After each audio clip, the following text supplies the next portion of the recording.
I think it's a fair statement when I say that people were shocked last year when we saw a full-sized iPad that weighed only a pound. And this year the standard has been pushed even further. This is the iPad Air 2, the thinnest and lightest full-size tablet that Apple has ever designed. I've been using this device for almost 4 weeks now and I still can't get over the updated design. It's only 6.1 millimeters thick, making it slightly thinner than an iPhone 6. This alone blows my mind. But the iPad Air 2 is lighter than last year too. This time it weighs in at only 0.96 of 1 pound.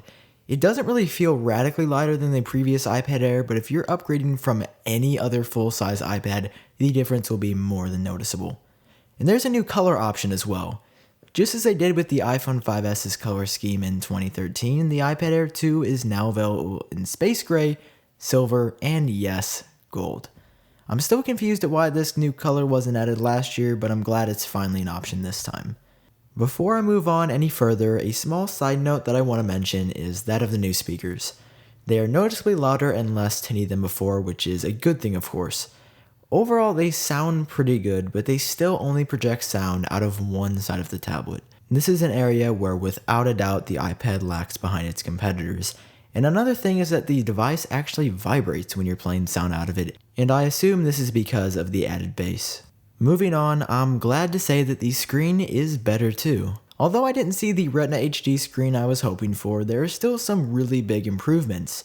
First off, there isn't an air gap in between layers of the screen anymore, so using the iPad feels like you're actually touching the content in front of you. Everything seems to be clearer and more vivid with this new one-layer component. There's also less glare than before. In the top right back corner of the iPad, we've got a pretty radical upgrade for the camera. It's been bumped up from 5 megapixels to 8, and you can definitely tell the difference. As you can see from a few test photos, it looks really good, especially in almost exclusively outdoors. When I took it into a lower light room, it did not look very good, but you can really say that about any of the iSight cameras. There are also new features like 120 frames per second, 720p slow-mo video, and burst mode for taking lots of photos within a few seconds. I can't believe I'm actually going to say this, but regularly taking photos and videos on an iPad isn't crazy anymore. Seriously, it's a really good camera for an iPad.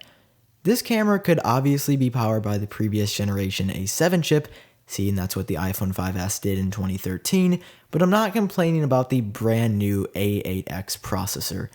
Apple claims the CPU performance is 40% faster than last year's A7. Although I'm not exactly sure how to test that claim myself, I can tell you that the iPad Air 2 feels extremely fast. I can use Pixelmator seamlessly, and games run with absolutely no trouble. This is without a doubt the fastest iOS device I've ever used. Aiding is the A8X's coprocessor, the M8 measures GPS, the barometer, gyroscope, accelerometer, and compass. This yields better battery life, taking some strain off of the main chip. There's also been some Wi-Fi improvements under the hood, but I haven't been able to tell a discernible difference from the original iPad Air. It now supports download speeds at up to 866 megabytes per second via Wi-Fi, but I guess my internet speeds just fall short of that. On the front of the iPad Air 2 is my number one requested feature on an iPad, that being Touch ID. I've become so used to unlocking my phone with my fingerprint every day that it was odd to use a device that didn't have a fingerprint sensor. I know, first world problems, right? The implementation is pretty much exactly as it is on the iPhone.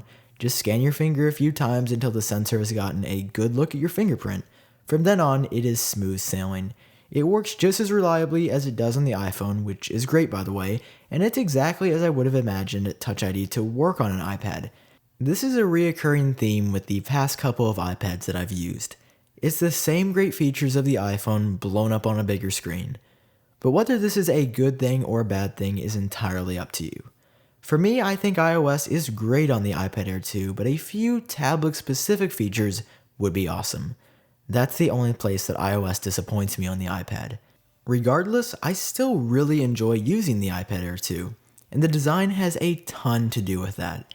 But if you can get along with an iPad that's only a year old, that has a worse camera, less crisp screen, is slightly heavier and thicker, somewhat slower, and doesn't have a fingerprint sensor on the home button, the original iPad Air is still really good. It's just that the iPad Air 2 is a whole lot better.